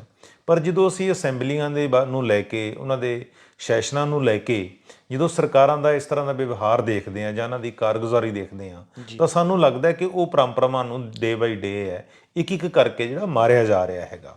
ਦੇਖੋ, ਜਿਹੜਾ ਪੰਜਾਬ ਵਿਧਾਨ ਸਭਾ ਦਾ ਸਦਨ ਹੁੰਦਾ ਹੈ, ਸੈਸ਼ਨ ਹੁੰਦਾ ਹੈ, ਇਹ ਇੱਕ ਇਸ ਤਰ੍ਹਾਂ ਦਾ ਪਲੇਟਫਾਰਮ ਹੁੰਦਾ ਹੈ ਕਿ ਜਦੋਂ ਅਸੀਂ ਆਪਣੇ ਸਟੇਟ ਦੇ, ਆਪਣੇ ਸੂਬੇ ਦੇ ਲੋਕਾਂ ਦੀਆਂ ਮੁਸ਼ਕਲਾਂ ਨੂੰ, ਉਹਨਾਂ ਦੀਆਂ ਮੰਗਾਂ ਨੂੰ ਇੱਕ ਪਲੇਟਫਾਰਮ 'ਤੇ ਡਿਸਕਸ ਕਰ ਸਕਦੇ ਹਾਂ ਅਤੇ ਉਹਨਾਂ ਦਾ ਕੋਈ ਹੱਲ ਕੱਢ ਸਕਦੇ ਹਾਂ। ਪੰਜਾਬ ਦੇ ਵਿੱਚ ਜਿਸ ਤਰ੍ਹਾਂ ਦੇ ਹਾਲਾਤ ਇਹਨਾਂ ਦਿਨਾਂ ਦੇ ਵਿੱਚ ਬਣੇ ਹੋਏ ਨੇ, ਉਹਨਾਂ ਲਈ ਚਾਹੀਦਾ ਤਾਂ ਇਹ ਸੀ ਕਿ ਸਰਦ ਰੁੱਤ ਦਾ ਸੈਸ਼ਨ ਵੀ ਹੁੰਦਾ ਔਰ ਸੈਸ਼ਨ ਵੀ ਇਹ ਲੰਬਾ ਹੁੰਦਾ। ਪਰ ਸਾਨੂੰ ਆਪਣੇ ਜਿਹੜੇ ਸੋਰਸਿਸ ਹੈ ਉਹਨਾਂ ਤੋਂ ਇਹ ਗੱਲ ਪਤਾ ਲੱਗੀ ਹੈ ਕਿ ਪੰਜਾਬ ਸਰਕਾਰ ਨੇ ਇਹ ਮਨ ਬਣਾ ਲਿਆ ਕਿ ਸਰਦ ਰੁੱਤ ਦਾ ਸੈਸ਼ਨ ਹੈ ਜਿਹੜਾ ਉਹ ਨਾ ਕੀਤਾ ਜਾਵੇ। ਅੱਗੇ ਜਿਹੜਾ ਬਜਟ ਸੈਸ਼ਨ ਹੋਣਾ ਮਾਰਚ ਦੇ ਵਿੱਚ ਉਹੀ ਕੀਤਾ ਜਾਏਗਾ, ਕਿਉਂਕਿ ਸੈਸ਼ਨ ਜਿਹੜਾ ਬੁਲਾਇਆ ਜਾਂਦਾ ਹੈ ਉਹ ਕੈਬਨਿਟ ਫੈਸਲਾ ਕਰਦੀ ਹੈ, ਉਹ ਡਿਸਾਈਡ ਕਰਦੀ ਹੈ ਕਿ ਕਦੋਂ ਬੁਲਾਉਣਾ ਔਰ ਕਿੰਨੇ ਦਿਨਾਂ ਦਾ ਬੁਲਾਉਣਾ ਹੈ। ਦੇਖੋ, ਦੇਖਿਆ ਜਾਂਦਾ ਕਿ ਤੁਹਾਡੇ ਕੋਲੇ ਆਮ ਤੌਰ 'ਤੇ ਸਰਕਾਰਾਂ ਇਸ ਕਰਕੇ ਟਾਲ ਮਟੋਲ ਕਰ ਦਿੰਦੀਆਂ ਸੈਸ਼ਨ ਬੁਲਾਉਣ ਤੋਂ ਕਿ ਸਾਡੇ ਕੋਲੇ ਬਿਜ਼ਨਸ ਨਹੀਂ ਹੈ ਸਰਕਾਰ ਕੋਲੇ। ਪਰ ਜਦੋਂ ਆਪਾਂ ਆਮ ਆਦਮੀ ਪਾਰਟੀ ਦੀ ਗੱਲ ਕਰਦੇ ਹਾਂ, ਕਿਉਂਕਿ ਟਰੈਡੀਸ਼ਨਲ ਪਾਰਟੀਆਂ ਨੂੰ ਤਾਂ ਆਪਾਂ ਲੈ ਲੈਣੇ ਕਿ ਉਹ ਤਾਂ ਹੈ ਹੀ ਇਹੋ ਜਿਹੇ ਨੇ, ਪੰਜਾਬ ਦੇ ਲੋਕਾਂ ਨੇ ਕਿਹਾ ਕਿ ਤੁਸੀਂ ਬਿਹਤਰ ਹੋ ਉਹਨਾਂ ਨਾਲੋਂ, ਤਾਂ ਇਹਨਾਂ ਨੂੰ ਮੌਕਾ ਵੀ ਦਿੱਤਾ, ਇਹਨਾਂ ਦੇ 92 MLA ਬਣਾਏ। ਇੱਕ ਮੈਸਿਵ ਮੈਜੋਰਟੀ ਵਾਲੀ ਸਰਕਾਰ ਇਸ ਨੂੰ ਆਪਾਂ ਕਹਿ ਸਕਦੇ ਹੈਗੇ ਆ, 92 ਵਿਧਾਇਕਾਂ ਵਾਲੀ ਸਰਕਾਰ ਹੈਗੀ ਹੈ ਕਿ ਜਿਹਦੇ ਤੇ ਕੋਈ ਕਿਸੇ ਛੇਤੀ ਕਿਤੇ ਕੋਈ ਆਂਚ ਨਹੀਂ ਆਉਣ ਲੱਗੀ। ਹੁਣ ਪਿੱਛੇ ਤੁਹਾਡੇ ਯਾਦ ਹੋਊ ਜੋ ਲਾਸਟ ਸੈਸ਼ਨ ਕੀਤਾ ਸੀ, ਉਦੋਂ ਇਹਨਾਂ ਨੇ ਸੈਸ਼ਨ ਕੀਤਾ ਕਿ ਆਪਰੇਸ਼ਨ ਲੋਟਸ, ਬਿਲਕੁਲ, ਉਹਦੇ ਸਪੈਸ਼ਲ ਸੈਸ਼ਨ ਹੈ ਜਿਹੜਾ ਸੱਦਿਆ ਸੀ। ਇਹਦਾ ਮਤਲਬ ਹੈ ਕਿ ਨਵੀਂ ਸਰਕਾਰ ਦੀਆਂ ਨਜ਼ਰਾਂ ਦੇ ਵਿੱਚ ਜਿਹੜਾ ਆਪਰੇਸ਼ਨ ਲੋਟਸ, ਜਿਹੜਾ ਇਹਨਾਂ ਦਾ ਸਿਆਸੀ ਏਜੰਡਾ ਹੈ, ਉਹ ਜ਼ਿਆਦਾ ਇੰਪੋਰਟੈਂਟ ਹੈ। ਹੁਣ ਜਦੋਂ ਲੋਕਾਂ ਦੇ ਮਸਲੇ ਇਸ ਕਿਸਮ ਦੇ, ਹੁਣ ਅਸੀਂ ਲਤੀਫਪੁਰਾ ਦੇ ਵਿੱਚ ਲੋਕ ਅਸਮਾਨ ਦੇ ਹੇਠਾਂ ਬੈਠੇ ਨੇ ਬਿਨਾਂ ਛੱਤ ਤੋਂ, ਇਸ ਤਰ੍ਹਾਂ ਹੀ ਜੀਰਾ ਫੈਕਟਰੀ ਵਾਲਾ ਇਸ਼ੂ ਚੱਲ ਰਿਹਾ ਹੈ, ਲਾ ਐਂਡ ਆਰਡਰ ਦੀ ਸਮੱਸਿਆ ਹੈਗੀ ਹੈ, ਪੰਜਾਬ ਦੇ ਸਿਰ ਡੇ ਬਾਈ ਡੇ ਜਿਹੜਾ ਕਰਜ਼ਾ ਚੜ੍ਹ ਰਿਹਾ ਹੈ ਉਹਦਾ ਪ੍ਰਚਾਰ ਹੈ ਜਿਹੜਾ ਪੰਜਾਬ ਦੇ ਵਿੱਚ ਚੱਲਿਆ ਹੋਇਆ, ਉਸ ਨੂੰ ਲੈ ਕੇ ਹਰ ਪੰਜਾਬੀ ਚਿੰਤਤ ਹੈ ਕਿ ਅਸੀਂ ਤਾਂ ਦੇਖਦੇ ਇਹ ਸੀ ਕਿ ਨਵੀਂ ਸਰਕਾਰ ਆਏਗੀ ਕਿ ਕਰਜ਼ੇ 'ਚ ਕਟੌਤੀ ਹੋਣੀ ਸ਼ੁਰੂ ਹੋਏਗੀ। ਇਹਦੇ ਉਲਟ ਹੋ ਰਿਹਾ ਕਿ ਪਿਛਲੇ 3 ਕੁਆਟਰਾਂ ਦੇ ਵਿੱਚ 30,000 ਕਰੋੜ ਦਾ ਨਵਾਂ ਕਰਜ਼ਾ ਜਿਹੜਾ ਸਰਕਾਰ ਨੇ ਚੁੱਕ ਲਿਆ। ਤਾਂ ਇਹਦਾ ਕਾਰਨ ਜਿਹੜਾ ਤੁਸੀਂ ਕਹਿ ਰਹੇ ਹੋ ਕਿ ਕਿਉਂ ਸਰਕਾਰ ਨਹੀਂ ਕਰਾ ਰਹੀ, ਉਹਦਾ ਆਤਿਸ਼ ਮੋਟੇ ਤੌਰ 'ਤੇ ਇਹੀ ਰੀਜ਼ਨ ਦੇਖਿਆ ਜਾ ਸਕਦਾ ਹੈਗਾ ਕਿ ਸਰਕਾਰ ਨੂੰ ਲੱਗਦਾ ਕਿ ਇੰਨੀਆਂ ਵੱਡੀਆਂ ਖਿਲਾਰੇ ਨੇ ਸਟੇਟ ਦੇ ਵਿੱਚ ਪਏ ਹੋਏ ਤੇ ਸਾਡੀ ਜਿਹੜੀ ਨੁਕਤਾਚੀਨੀ ਹੋਏਗੀ, ਸਾਡੀ ਆਲੋਚਨਾ ਹੋਏਗੀ, ਸਰਕਾਰ ਘਿਰਨ ਤੋਂ ਡਰਦੀ ਹੈ। ਪ੍ਰਤਾਪ ਸਿੰਘ ਬਾਜਵਾ ਨੇ 2 ਦਿਨ ਪਹਿਲਾਂ ਜਿਹੜੇ ਵਿਰੋਧੀ ਧਿਰ ਦੇ ਨੇਤਾ ਨੇ, ਉਹਨਾਂ ਨੇ ਇਹ ਗੱਲ ਕਹੀ ਸੀ ਕਿ ਇਹ ਸਾਰੀ ਸਿਚੁਏਸ਼ਨ ਨੂੰ ਡਿਸਕਸ ਕਰਨਾ ਚਾਹੀਦਾ ਹੈ ਵਿਧਾਨ ਸਭਾ ਦੇ ਵਿੱਚ, ਕਿਉਂਕਿ ਸਾਰੇ ਵਿਧਾਇਕ ਹੈ, ਜਿਹੜੀ ਇੱਕ MLA ਹੈ ਆਤਿਸ਼, ਉਹਦੀ ਜਿਹੜੀ ਮੁੱਢਲੀ ਡਿਊਟੀ ਹੈ ਜਾਂ ਜਿਹੜੀ ਉਹਨੇ ਕਾਰਗੁਜ਼ਾਰੀ ਦਿਖਾਉਣੀ ਹੈ ਉਹ ਤਾਂ ਵਿਧਾਨ ਸਭਾ ਦੇ ਵਿੱਚ ਦਿਖਾਈ ਜਾਂਦੀ ਹੈ। ਜੇ ਆਪਾਂ ਕਹੀਏ ਕਿ MLA ਦੀ ਡਿਊਟੀ ਇਹ ਹੈ ਕਿ ਉਹਨੇ ਟਰਾਂਸਫਰ ਕਰਨੀ ਹੈ ਜਾਂ ਹੋਰ ਕੰਮ ਕਰਨੇ ਨੇ ਪੋਲੀਟੀਕਲ, ਉਹ ਨਹੀਂ। ਉਹਦੀ ਜਿਹੜੀ ਬੇਸਿਕ ਡਿਊਟੀ ਉਹ ਤਾਂ ਵਿਧਾਨ ਸਭਾ 'ਚ ਹੁੰਦੀ ਹੈ। ਵਿਧਾਨ ਸਭਾ 'ਚ ਉਹਦਾ ਨਿਤਾਰਾ ਹੁੰਦਾ ਹੈ ਕਿ ਉਹ ਕਿਹੋ ਜਿਹਾ ਵਿਧਾਇਕ ਹੈ ਜੀ। ਹਾਲਾਂਕਿ ਇਸ ਆਮ ਆਦਮੀ ਪਾਰਟੀ ਜਿਹੜੀ ਨਵੀਂ ਇਸ ਸਰਕਾਰ ਹੈ ਮੌਜੂਦਾ, ਇਹਦੇ ਵਿੱਚ ਆਤਿਸ਼ 117 ਦੇ ਵਿੱਚੋਂ 68 ਹੈ ਜਿਹੜੇ ਵਿਧਾਇਕ ਜਾਂ ਮੰਤਰੀ ਸਾਰੇ ਸ਼ਾਮਲ ਆ ਜਾਂਦੇ ਉਹਦੇ 'ਚ, ਉਹ ਇਸ ਕਿਸਮ ਦੇ ਜਿਨ੍ਹਾਂ ਦੀ ਯੋਗਤਾ ਗ੍ਰੈਜੂਏਸ਼ਨ ਹੈ। ਜੀ, ਇਹਦਾ ਮਤਲਬ ਪੜ੍ਹੇ ਲਿਖੇ ਲੋਕ ਨੇ ਜ਼ਿਆਦਾ। ਤਾਂ ਜਦੋਂ ਪੜ੍ਹੇ ਲਿਖੇ ਲੋਕ ਨੇ ਤੇ ਸਾਡੇ ਸਾਹਮਣੇ ਸਮੱਸਿਆਵਾਂ ਵੀ ਪਈਆਂ ਨੇ, ਮੁਸ਼ਕਲਾਂ ਵੀ ਪਈਆਂ ਨੇ, ਫਿਰ ਕੀ ਦਿੱਕਤ ਹੈ? ਸਾਨੂੰ ਸੈਸ਼ਨ ਤੋਂ ਕਿਉਂ ਭੱਜ ਰਹੇ ਹਾਂ ਅਸੀਂ? ਜੀ। ਹਾਲਾਂਕਿ ਸੈਸ਼ਨਾਂ ਨੂੰ ਲੈ ਕੇ ਦੋ ਤਰ੍ਹਾਂ ਦੀਆਂ ਗੱਲਾਂ ਹੁੰਦੀਆਂ ਨੇ। ਇੱਕ ਤਾਂ ਆਤਿਸ਼ ਹਮੇਸ਼ਾ ਇਹ ਗੱਲ ਚੱਲਦੀ ਹੈ ਕਿ ਸੈਸ਼ਨ ਰੈਗੂਲਰ ਹੋਣਾ ਚਾਹੀਦਾ ਹੈ। ਜੇ ਆਪਾਂ ਕੰਸਟੀਟਿਊਸ਼ਨਲ ਪ੍ਰੋਵੀਜ਼ਨ ਦੇਖੀਏ ਜੀ ਤਾਂ ਉਹਦੇ ਵਿੱਚ ਇਹ ਹੈ ਕਿ 6 ਮਹੀਨਿਆਂ ਦਾ ਵਕਫਾ ਹੋਣਾ ਚਾਹੀਦਾ, ਕਿ ਸਾਲ ਦੇ ਵਿੱਚੋਂ 6 ਮਹੀਨਿਆਂ ਬਾਅਦ ਤੁਹਾਨੂੰ ਮਸਟ ਹੈ ਅਸੈਂਬਲੀ ਦਾ ਜਿਹੜਾ ਸੈਸ਼ਨ ਬੁਲਾਇਆ ਜਾਣਾ। ਜੀ। ਤੇ ਇਹਦਾ ਉਹ ਫਾਇਦਾ ਲੈ ਜਾਂਦੇ ਨੇ। ਇਹਨਾਂ ਨੂੰ ਲੱਗਦਾ ਕਿ ਪਿੱਛੇ ਕਰਾਇਆ, ਹੁਣ 6 ਮਹੀਨੇ ਦਾ ਗੈਪ ਹੋ ਅੱਗੇ ਮਾਰਚ 'ਚ ਆਪਣਾ ਬਜਟ ਸੈਸ਼ਨ ਕਰਾ ਲਓ। ਜੀ। ਹਾਲਾਂਕਿ ਸਾਰੀਆਂ ਪਾਰਟੀਆਂ, ਇਕੱਲੀ ਆਮ ਆਦਮੀ ਪਾਰਟੀ ਨਹੀਂ, ਸਾਰੀਆਂ ਪਾਰਟੀਆਂ, ਜੋ ਸ਼੍ਰੋਮਣੀ ਅਕਾਲੀ ਦਲ ਭਾਜਪਾ ਗੱਠਜੋੜ ਆਪੋਜੀਸ਼ਨ ਦੇ ਵਿੱਚ ਸੀ, ਤਾਂ ਉਹ ਕਹਿੰਦਾ ਸੀ ਕਿ ਸੈਸ਼ਨ ਬੁਲਾਇਆ ਜਾਣਾ ਚਾਹੀਦਾ ਹੈ, ਸੈਸ਼ਨ ਹੈ ਜਿਹੜੇ ਲੰਬੇ ਹੋਣੇ ਚਾਹੀਦੇ ਹੈ। ਜਦੋਂ ਹਰਪਾਲ ਸਿੰਘ ਚੀਮਾ ਵਿਰੋਧੀ ਧਿਰ ਦੇ ਵਿੱਚ ਸੀ ਤਾਂ ਇਹਨਾਂ ਦੀ ਪਾਰਟੀ ਵੀ ਸਪੀਕਰ ਨੂੰ ਜਿਹੜੀ ਮੰਗ ਪੱਤਰ ਦਿੰਦੀ ਹੁੰਦੀ ਸੀ। ਜੀ ਬਿਲਕੁਲ। ਉਹ ਕਹਿੰਦੇ ਹੁੰਦੇ ਸੀ ਕਿ ਸੈਸ਼ਨ ਹੈ ਜਿਹੜੇ ਬਹੁਤ ਛੋਟੇ ਹੈ, ਇਹਨੂੰ ਲੰਬਾ ਕਰਨਾ ਚਾਹੀਦਾ ਹੈ। ਪਰ ਜਦੋਂ ਉਹਨਾਂ ਦੀ ਹਕੀਕਤ ਦੇ ਵਿੱਚ ਬਦਲਾਅ ਜਿਸ ਤਰ੍ਹਾਂ ਦਾ ਲੋਕ ਦੇਖਣਾ ਚਾਹੁੰਦੇ ਨੇ, ਜੀ, ਉਹ ਕਹਿੰਦੇ ਨੇ ਕਿ ਅਸਰ ਹਰ ਕਿਤੇ ਦਿਖੇ, ਹਰ ਪਲੇਟਫਾਰਮ ਤੇ ਸਾਨੂੰ ਅਸਰ ਦਿਖਣਾ ਚਾਹੀਦਾ ਬਦਲਾਅ ਦਾ। ਤਾਂ ਇਹਦੇ ਵਿੱਚ ਵਿਧਾਨ ਸਭਾ 'ਚ ਇੰਨੀ ਕੁ ਤਾਂ ਇਸ ਨਵੀਂ ਸਰਕਾਰ ਨੇ ਇਹ ਤਾਂ ਚੰਗੀ ਗੱਲ ਕੀਤੀ ਕਿ ਹੁਣ ਜਿਹੜਾ ਲਾਈਵ ਟੈਲੀਕਾਸਟ ਹੋਣ ਲੱਗ ਗਿਆ, ਜੀ, ਲੋਕਾਂ ਨੇ ਉਹਦੀ ਸ਼ਲਾਘਾ ਵੀ ਕੀਤੀ, ਲੋਕ ਉਹਨੂੰ ਦੇਖਣਾ ਵੀ ਸ਼ੁਰੂ ਕਰਦੇ। ਇਹ ਵੱਖਰੀ ਗੱਲ ਹੈ ਕਿ ਇਹ ਰੌਲਾ ਪੈਂਦਾ ਰਹਿੰਦਾ ਕਿ ਜਿਹੜੇ ਆਪੋਜੀਸ਼ਨ ਦੇ ਲੀਡਰ ਆ ਉਹਨੂੰ ਵਿਧਾਨ ਸਭਾ 'ਚ ਉਹਨਾਂ ਦਾ ਲਾਈਵ ਨਹੀਂ ਦਿਖਾਇਆ ਜਾਂਦਾ ਚਿਹਰਾ। ਜੀ। ਚਲੋ ਇੱਕ ਸ਼ੁਰੂਆਤ ਤਾਂ ਹੋਈ ਕਿ ਲਾਈਵ ਟੈਲੀਕਾਸਟ ਹੋਣ ਲੱਗਿਆ, ਪਰ ਇਹਦੇ ਨਾਲ ਵੀ ਚੰਗਾ ਹੁੰਦਾ ਕਿ ਸਰਕਾਰ ਹੈ ਜਿਹੜੇ ਸੈਸ਼ਨ ਵੀ ਪੂਰੇ ਕਰਦੀ ਔਰ ਉਹ ਸੈਸ਼ਨ ਜਿਹੜੀ ਸਿਟਿੰਗ ਹੈ ਉਹਨਾਂ ਦੀ ਗਿਣਤੀ ਵੀ ਵੱਧ ਕਰਦੀ। ਪਰ ਇਹ ਦਿਨ ਬ ਦਿਨ ਕੇ ਬਾਕੀ ਜਿਸ ਤਰ੍ਹਾਂ ਸਰਕਾਰਾਂ ਕਰਦੀਆਂ ਰਹੀਆਂ ਨੇ ਉਸ ਤਰ੍ਹਾਂ ਹੀ ਕਰਦੀ ਰਹੀਆਂ। ਇਸ ਕਰਕੇ ਜੇ ਵਿਧਾਨ ਸਭਾ ਦੇ ਸੈਸ਼ਨਾਂ ਤੋਂ ਬਦਲਾਅ ਦੀ ਗੱਲ ਕਰੀਏ ਤਾਂ ਉਹ ਸਾਨੂੰ ਕਿਤੇ ਨਜ਼ਰ ਨਹੀਂ ਪੈਂਦਾ। ਇਹ ਆਤਿਸ਼ ਨਾਰਮਲੀ ਜਿਹੜੀ ਪੰਜਾਬ ਵਿਧਾਨ ਸਭਾ ਦੀ ਜਿਹੜਾ ਰੂਲਸ ਆਫ ਪ੍ਰੋਸੀਜਰ ਹੈ ਉਹਦੇ ਮੁਤਾਬਕ ਇਹ ਤੈਅ ਕੀਤਾ ਗਿਆ ਕਿ ਤਕਰੀਬਨ ਸਾਲ ਦੇ ਵਿੱਚ 40 ਕੁ ਬੈਠਕਾਂ ਜਿਹੜੀਆਂ ਉਹ ਵਿਧਾਨ ਸਭਾ ਦੇ ਸੈਸ਼ਨਾਂ ਦੀਆਂ ਹੋਣੀਆਂ ਚਾਹੀਦੀਆਂ ਨੇ। ਪਰ ਪਿੱਛੇ ਤੁਸੀਂ ਦੇਖਿਆ ਹੋਊਗਾ ਇੱਕ ਨੈਸ਼ਨਲ ਕਾਨਫਰੰਸ ਹੋਈ ਸੀ ਜਿਹਦੇ ਵਿੱਚ ਲੋਕ ਸਭਾ ਦੇ ਸਪੀਕਰ ਓਮ ਬਿਰਲਾ ਨੇ ਇਹ ਗੱਲ ਕਹੀ ਸੀ। ਉਹਨੇ ਕਿਹਾ ਸੀ ਕਿ ਘੱਟੋ ਘੱਟ ਜਿਸ ਤਰ੍ਹਾਂ ਪੰਜਾਬ ਵਰਗੇ ਸੂਬੇ ਨੇ ਇਹਦੇ ਵਿੱਚ 60 ਸਿਟਿੰਗਾਂ ਜਿਹੜੀਆਂ ਮਸਟ ਨੇ, ਘੱਟੋ ਘੱਟ ਇੰਨੀਆਂ ਕੁ ਤਾਂ ਹੋਣੀਆਂ ਚਾਹੀਦੀਆਂ ਨੇ। ਪਰ ਪਿਛਲੇ ਸਾਲਾਂ 'ਚ ਸਾਰੀਆਂ ਅਸੈਂਬਲੀਆਂ ਦਾ ਇਹ ਹਾਲ ਹੋ ਗਿਆ। ਯੂਪੀ ਦੇ ਵਿੱਚ ਕਿਸੇ ਟਾਈਮ ਜਦੋਂ ਅਸੀਂ 1951 ਤੋਂ ਲੈ ਕੇ 60 ਦੇ ਪੀਰੀਅਡ ਦੀ ਗੱਲ ਕਰਦੇ ਹਾਂ, ਉਹਨਾਂ ਦਿਨਾਂ ਦੇ ਵਿੱਚ ਯੂਪੀ ਦੇ ਵਿੱਚ ਤਕਰੀਬਨ ਪੌਣੇ 3 ਮਹੀਨੇ ਸਾਲ 'ਚ ਸੈਸ਼ਨ ਚੱਲਦਾ ਹੁੰਦਾ ਸੀ ਵਿਧਾਨ ਸਭਾ ਦਾ। ਪਰ ਜਦੋਂ ਹੁਣ ਅਸੀਂ ਨਜ਼ਰ ਮਾਰਦੇ ਹਾਂ, ਹੁਣ ਸਾਰਾ 24-25 ਦਿਨਾਂ ਤੇ ਰਹਿ ਗਿਆ, ਕਹਿ ਲਓ ਕਿ ਪੌਣਾ ਮਹੀਨਾ। ਬਿਲਕੁਲ ਇਸੇ ਤਰ੍ਹਾਂ ਹੀ ਹੁਣ ਦੇ ਜਿਹੜੀਆਂ ਸਾਰੀਆਂ ਅਸੈਂਬਲੀਆਂ ਨੂੰ ਅਸੀਂ ਇਵੈਲੂਏਟ ਕਰਦੇ ਹਾਂ, ਦੇਖਦੇ ਹਾਂ, ਨਜ਼ਰ ਮਾਰਦੇ ਹਾਂ, ਝਾਤ ਮਾਰਦੇ ਹਾਂ, ਤਾਂ ਇਕੱਲਾ ਕੇਰਲਾ ਸੂਬਾ ਹੈ ਜਿੱਥੇ 49 ਡੇ ਜਿਹੜੀ ਹੈਗੀ ਹੈ ਅਸੈਂਬਲੀ ਚੱਲਦੀ ਹੈ ਸਾਲ ਦੇ ਵਿੱਚ ਔਸਤਨ ਜੀ। ਉਸ ਤੋਂ ਬਾਅਦ ਫਿਰ ਇਹ ਆ ਜਾਂਦੇ, ਉੜੀਸਾ ਆ ਜਾਂਦਾ ਹੈ, ਉੜੀਸਾ ਦੇ ਵਿੱਚ ਵੀ ਜਿਹੜੀ 42 ਡੇਜ਼ ਚੱਲਦੀ ਹੈਗੀ ਹੈ। ਉਸ ਤੋਂ ਥੱਲੇ ਆ ਜਾਂਦੇ ਆਪਣੇ ਤਾਮਿਲਨਾਡੂ ਕਹਿ ਲਓ, ਕਰਨਾਟਕਾ, ਇਹ ਵੀ ਮਹੀਨਾ ਸੈਸ਼ਨ ਇਹਨਾਂ ਦੇ ਚੱਲਦੇ ਨੇ। ਪਰ ਜਦੋਂ ਅਸੀਂ ਪੰਜਾਬ ਤੇ ਹਰਿਆਣੇ ਦੀ ਗੱਲ ਕਰਦੇ ਹਾਂ ਤਾਂ ਇਹਨਾਂ ਦੇ ਸੈਸ਼ਨ ਹੈ ਜਿਹੜੀ ਉਹ ਪਹਿਲਾਂ ਨਾਲੋਂ ਛੋਟੇ ਹੁੰਦੇ ਜਾ ਰਹੇ ਨੇ। ਆਪਾਂ ਕਹਿ ਦਈਏ ਵੀ ਸੁੰਗੜਨ ਲੱਗ ਗਏ ਨੇ ਇਹਨਾਂ ਦੇ ਸੈਸ਼ਨ ਹੈ ਜਿਹੜੇ। ਇਹਨਾਂ ਦੀ ਜਿਹੜੀ ਐਵਰੇਜ ਹੈ 2016 ਤੋਂ ਲੈ ਕੇ 2022 ਤੱਕ ਦੇ ਕੀ ਹੈ, ਸਿਰਫ 14 ਦਿਨਾਂ ਦੀ ਰਹਿ ਗਈ। 14 ਦਿਨਾਂ ਦੀ ਰਹਿ ਗਈ ਤੁਹਾਡੀ ਹਰਿਆਣੇ ਦੀ, 14 ਦਿਨਾਂ ਦੀ ਰਹਿ ਗਈ ਸਾਡੀ ਪੰਜਾਬ ਦੀ। ਜਦੋਂ ਪੁਰਾਣਿਆਂ ਪੋਲੀਟੀਸ਼ੀਅਨਾਂ ਤੋਂ ਅਸੀਂ ਸੁਣਦੇ ਹਾਂ ਗੱਲਾਂ ਬਾਤਾਂ, ਤਾਂ ਉਹ ਕਹਿੰਦੇ ਕਿ ਜਦੋਂ ਪ੍ਰਤਾਪ ਸਿੰਘ ਕੈਰੋਂ ਮੁੱਖ ਮੰਤਰੀ ਸੀ ਤਾਂ ਪੰਜਾਬ ਵਿਧਾਨ ਸਭਾ ਦੇ ਸੈਸ਼ਨ ਹੈ ਜਿਹੜੇ ਉਹ 2-2 ਮਹੀਨੇ ਚੱਲਦੇ ਹੁੰਦੇ ਸੀਗੇ। ਫਿਰ ਜਿਉਂ-ਜਿਉਂ ਫਰਕ ਪੈਂਦਾ ਗਿਆ, ਹੌਲੀ ਕੀ ਕਰਦਾ ਕਿ ਜਦੋਂ 92 ਦੇ ਵਿੱਚ ਬੇਅੰਤ ਸਿੰਘ ਦੀ ਸਰਕਾਰ ਬਣਦੀ ਹੈ, ਉਦੋਂ ਵੀ ਪੋਜੀਸ਼ਨ ਕਾਫੀ ਹੱਦ ਤੱਕ ਠੀਕ ਸੀ। ਉਦੋਂ ਵੀ ਜਿਹੜੀ ਐਵਰੇਜ 27-28 ਦਿਨਾਂ ਦੀ ਬਣ ਜਾਂਦੀ ਸੀ। ਫਿਰ 1997-98 ਦੇ ਵਿੱਚ ਜਦੋਂ ਅਕਾਲੀ ਭਾਜਪਾ ਹਕੂਮਤ ਦੀ ਸਰਕਾਰ ਬਣਦੀ ਹੈ, ਉਦੋਂ ਇਹ ਗਿਣਤੀ 20 ਕੁ ਰਹਿ ਜਾਂਦੀ ਹੈ। ਫਿਰ ਜਦੋਂ 2008 ਦੇ ਵਿੱਚ ਇਹ ਗਿਣਤੀ 18 ਕੁ ਰਹਿ ਜਾਂਦੀ ਹੈ। ਜਦੋਂ ਕੈਪਟਨ ਅਮਰਿੰਦਰ ਸਿੰਘ ਮੁੱਖ ਮੰਤਰੀ ਬਣਦੇ ਹੈ ਫਿਰ 15 ਕੁ ਰਹਿ ਜਾਂਦੀ ਹੈ। ਹੁਣ ਸਾਡੀ ਜਿਹੜੀ ਪੰਜਾਬ ਦੀ ਐਵਰੇਜ ਹੈ ਉਹ ਸਿਰਫ 14 ਦਿਨਾਂ ਦੀ ਰਹਿ ਗਈ। ਸਾਲ ਤੋਂ ਸਿਰਫ 14 ਦਿਨ ਜਿਹੜੀ ਵਿਧਾਨ ਸਭਾ ਜੁੜਦੀ ਹੈ। ਮੋਸਟਲੀ ਹੁੰਦਾ ਕੀ ਹੈ ਕਿ ਸਿਰਫ ਬਜਟ ਸੈਸ਼ਨ ਹੈ ਉਹ ਹੀ ਲੰਬਾ ਹੁੰਦਾ, ਬਾਕੀ ਤਾਂ ਖਿੱਚ ਕੇ ਕੀਤਾ ਹੁੰਦਾ। ਹਾਲਾਂਕਿ ਸਪੈਸ਼ਲ ਸੈਸ਼ਨ ਪਿਛਲੇ ਦਿਨਾਂ 'ਚ ਬੁਲਾਏ ਨੇ, ਜਦੋਂ ਚੰਨੀ ਮੁੱਖ ਮੰਤਰੀ ਬਣੇ ਉਹਨਾਂ ਨੇ ਬੁਲਾਏ ਸੀ। ਬਿਲਕੁਲ ਸਰਕਾਰ ਨੇ ਕੋਈ ਜੋ ਕਿਸਾਨਾਂ ਦੇ ਹੱਕ 'ਚ ਮਤੇ ਪਾਸ ਕਰਨੇ ਸੀ ਉਦੋਂ ਵੀ ਬੁਲਾਏ ਗਏ ਸੀਗੇ। ਤੇ ਪਰ ਜਦੋਂ ਇਹ ਸੈਸ਼ਨ ਛੋਟੇ ਹੁੰਦੇ ਨੇ ਫਿਰ ਲੋਕਾਂ ਦੇ ਮਸਲੇ ਉਵੇਂ ਹੀ ਰਹਿ ਜਾਂਦੇ ਜਿਉਂਦੇ ਤਿਉਂ। ਹਾਲਾਂਕਿ ਇਸ ਪਲੇਟਫਾਰਮ ਦੇ ਵਿੱਚ ਹੀ ਕਾਨੂੰਨ ਬਣਨੇ ਹੁੰਦੇ ਨੇ। ਕਾਨੂੰਨ ਕਿਹਦੀ ਤਰਜਮਾਨੀ ਕਰਨ? ਲੋਕਾਂ ਦੀ ਤਰਜਮਾਨੀ ਕਰਨ। ਹੁਣ ਜਿਵੇਂ ਤਿੰਨ ਖੇਤੀ ਕਾਨੂੰਨ ਬਣਾਏ ਸੀਗੇ, ਉਹਦੇ ਵਿੱਚ ਕੀ ਸੀਗੀ ਕਿ ਡਿਸਕਸ਼ਨ ਕੋਈ ਨਹੀਂ ਹੋਈ, ਜੀ ਬਹਿਸ ਕੋਈ ਨਹੀਂ ਹੋਈ, ਵਿਚਾਰ ਵਟਾਂਦਰਾ ਕੋਈ ਨਹੀਂ। ਜਿਹੜੇ ਕਿਸਾਨਾਂ ਦੀਆਂ ਧਿਰਾਂ ਸੀ ਉਹਨਾਂ ਨਾਲ ਕੋਈ ਗੱਲਬਾਤ ਨਹੀਂ ਹੋਈ ਸੀ, ਜੀ ਇਸ ਕਰਕੇ ਅਲਟੀਮੇਟਲੀ ਸੰਘਰਸ਼ ਲੈ ਵਾਪਸ ਹੋਏ। ਬਿਲਕੁਲ ਇਸ ਤਰ੍ਹਾਂ ਵਿਧਾਨ ਸਭਾ 'ਚ ਆਪਾਂ ਆਪ ਦੇਖਦੇ ਰਹੇ ਕਿ ਇੱਕ ਘੰਟੇ 'ਚ 15 20 ਬਿੱਲ ਹੈ ਜਿਹੜੇ ਉਹ ਪਾਸ ਹੋ ਜਾਂਦੇ ਨੇ। ਇਹਦਾ ਮਤਲਬ ਡਿਸਕਸ਼ਨ ਦਾ ਫੋਰਮ ਹੈ ਜਿਹੜਾ, ਉੱਥੇ ਡਿਸਕਸ ਹੀ ਨਹੀਂ ਹੋ ਰਿਹਾ, ਕੋਈ ਬਹਿਸ ਹੀ ਨਹੀਂ ਹੋ ਰਹੀ, ਵਿਚਾਰ ਵਟਾਂਦਰਾ ਨਹੀਂ ਹੋ ਰਿਹਾ। ਤੇ ਜਦੋਂ ਤੁਸੀਂ ਕਾਹਲੀ ਵਿੱਚ ਕਰੋਗੇ ਤਾਂ ਫਿਰ ਲੋਕਾਂ ਦੀਆਂ ਜਿਹੜੀਆਂ ਭਾਵਨਾਵਾਂ ਤੇ ਉਹ ਬਿੱਲ ਹੈ ਜਿਹੜੇ ਜਾਂ ਕਾਨੂੰਨ ਬਣਨਗੇ ਉਹ ਖਰੇ ਨਹੀਂ ਉਤਰਨਗੇ। ਸੋ ਜਿਹੜੀ ਪੁਰਾਣੇ ਸਮਿਆਂ ਦੇ ਵਿੱਚ ਦੇਖਦੇ ਰਹੇ ਆ, ਉਦੋਂ ਜ਼ਿਆਦਾ ਬਿਹਤਰ ਕੰਮ ਹੈ ਜਿਹੜਾ ਹੁੰਦਾ ਰਹਿੰਦਾ ਸੀਗਾ। ਉਦੋਂ ਅਤਿਸ਼ ਇਹ ਵੀ ਹੁੰਦਾ ਸੀਗਾ ਨਾ ਕਿ ਸਾਡੇ ਜਿਹੜੇ ਪੁਰਾਣੇ ਪੋਲੀਟੀਸ਼ੀਅਨ ਸੀਗੇ, ਜਿਹੜੇ ਐਮਐਲਏ ਚੁਣ ਕੇ ਆਉਂਦੇ ਸੀਗੇ, ਉਹ ਇੱਕ ਸੰਘਰਸ਼ਾਂ ਚੋਂ ਨਿਕਲੇ ਹੋਏ ਲੋਕ ਹੁੰਦੇ ਸੀ, ਉਹਨਾਂ ਦੀ ਇੱਕ ਬਕਾਇਦਾ ਬੈਕਗ੍ਰਾਉਂਡ ਹੁੰਦੀ ਸੀ। ਮੋਸਟਲੀ ਅਕਾਲੀ ਦਲ ਦੇ ਵਿੱਚ ਆਪਾਂ ਦੇਖਦੇ ਰਹੇ ਆ, ਕਾਂਗਰਸ ਦੇ ਵਿੱਚ ਵੀ ਬੇਅੰਤ ਸਿੰਘ ਦੀ ਸਰਕਾਰ ਵੇਲੇ ਕਿ ਜਿੰਨੇ ਮੰਤਰੀ ਬਣਦੇ ਸੀ ਜਾਂ ਐਮਐਲਏ ਬਣਦੇ ਸੀ, ਉਹਨਾਂ 'ਚ ਮੋਸਟਲੀ ਹੇਠਾਂ ਤੋਂ ਉੱਠੇ, ਜਿਵੇਂ ਪ੍ਰਕਾਸ਼ ਸਿੰਘ ਬਾਦਲ ਖੁਦ ਸਰਪੰਚੀ ਤੋਂ ਉੱਠ ਕੇ ਇੱਕ ਸੀੜੀ ਚੜੇ ਨੇ। ਪਰ ਹੁਣ ਕੀ ਹੈ, ਨਾ ਤਾਂ ਹੁਣ ਪੋਲੀਟਿਕਸ ਉਸ ਕਿਸਮ ਦੀ ਰਹੀ, ਨਾ ਪੋਲੀਟਿਕਸ ਦੇ ਜਿਹੜੇ ਮਨੋਰਥ ਹੈ ਉਹ ਉਸ ਕਿਸਮ ਦੇ ਰਹੇ ਨੇ। ਹੁਣ ਪੋਲੀਟਿਕਸ ਨੂੰ ਇੱਕ ਵਪਾਰ ਦੇ ਤੌਰ ਤੇ ਲੈ ਜਾਂਦੇ ਕਿ ਇੱਥੇ ਇਨਵੈਸਟ ਕਰਨੀ, ਉਹਦੇ ਵਿੱਚੋਂ ਇੰਨਾ ਪ੍ਰੋਫਿਟ ਹੈ ਜਿਹੜਾ ਲੈਣਾ ਹੈਗਾ। ਅੱਜ ਨਵੇਂ ਵਿਧਾਇਕਾਂ ਨੂੰ ਛੱਡੋ, ਪੁਰਾਣੇ ਵੀ ਜਿਹੜੇ ਕਾਂਗਰਸ ਦੇ ਅਸੀਂ ਕਹਿੰਦੇ ਹੈਗੇ ਆ 2-4 ਨੂੰ ਛੱਡ ਕੇ, ਕਿ ਉਹਨਾਂ ਨੂੰ ਪੂਰਾ ਪ੍ਰੋਸੀਜਰ ਹੀ ਨਹੀਂ ਪਤਾ ਵਿਧਾਨ ਸਭਾ ਦੀ ਕਾਰਵਾਈ ਦਾ। ਬਿਲਕੁਲ ਠੀਕ ਹੈ, ਪੜ੍ਹਨਾ ਤਾਂ ਦੂਰ ਦੀ ਗੱਲ, ਬਜਟ ਸੈਸ਼ਨ ਮੈਂ ਖੁਦ ਵੀ ਪਹਿਲਾਂ ਵੀ ਦੇਖ ਰਿਹਾ, ਅੱਜ ਤੋਂ 10 ਸਾਲ ਪਹਿਲਾਂ ਵੀ ਦੇਖਦਾ ਰਿਹਾ। ਐਮਐਲਏ ਨੂੰ ਜਿਹੜੇ ਬਜਟ ਸੈਸ਼ਨ ਦੀ ਕਾਪੀ ਹੁੰਦੀ, ਉਹਨਾਂ ਤੇ ਜਿਹੜੀ ਸੀਲ ਲੱਗੀ ਹੁੰਦੀ ਹੈ ਉਹ ਐਜ਼ ਇਟ ਹੀ ਲੱਗੀ ਹੁੰਦੀ ਹੈ 2 ਮਹੀਨਿਆਂ ਬਾਅਦ ਵੀ। ਮਤਲਬ ਉਹਨੂੰ ਖੋਲ ਕੇ ਪੜ੍ਹਦੇ ਤੱਕ ਨਹੀਂ ਹੈਗੇ। ਪਿੱਛੇ ਜੇ ਵਿਧਾਨ ਸਭਾ ਦੇ ਸਪੀਕਰ ਕੁਲਤਾਰ ਸੰਧਵਾ ਨੇ ਕਿਹਾ ਸੀ ਕਿ ਇਹਨਾਂ ਦੀ ਨਵੇਂ ਐਮਐਲਏ ਦੀ ਟ੍ਰੇਨਿੰਗ ਲਗਾਈ ਜਾਵੇਗੀ, ਪਰ ਫਿਰ ਉਹ ਮੁਲਤਵੀ ਹੋ ਗਈ, ਮੁੜ ਕੇ ਫਿਰ ਇਹ ਬੱਟੇ ਖਾਤੇ ਪੈ ਗਈ। ਚਾਹੀਦਾ ਤਾਂ ਇਹ ਗੱਲ ਹੈ ਕਿ ਐਮਐਲਏ ਜਿਹੜੇ ਪੂਰੇ ਟ੍ਰੇਨਡ ਹੋਣੇ ਚਾਹੀਦੇ, ਉਹਨਾਂ ਨੂੰ ਕੱਲੀ ਗੱਲ ਦਾ ਪਤਾ ਹੋਣਾ ਚਾਹੀਦਾ।